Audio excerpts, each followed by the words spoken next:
Genocide হয়েছে, Rwanda বলুন, চেকোস্লোভাকিয়া বলুন, যেগুলো আমরা দেখেছি আমাদের জীবিতকালে, আমরা তখন স্কুলে পড়তাম, তাদের কিন্তু শাস্তি হয়েছে। তাই মোহাম্মদ ইউনূস আপনি স্বীকার করেন বা অস্বীকার করেন, কিছু যায় আসে না।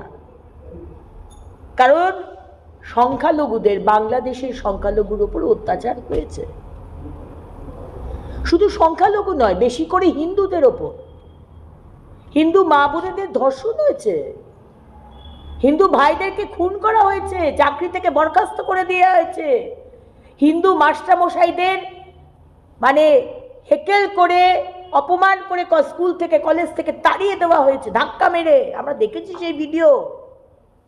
বাড়িঘর জ্বালিয়ে দেওয়া হয়েছে, দেবদেবীর মন্দির পুড়িয়ে দেওয়া হয়েছে। আপনি কি বলছেন? আপনি জানেন না কি বলছেন? একজন অশিক্ষিত মানুষ যদি এই কথাগুলো বলতো আমরা মানতে পারতাম। আপনার মতো একজন শিক্ষিত মানুষ, একজন নোবেল লরিয়েট, কি করে এরকম অসত্য কথা বলেন? শাস্তি তো আপনাকে পেতেই হবে মোহাম্মদ ইউনূস।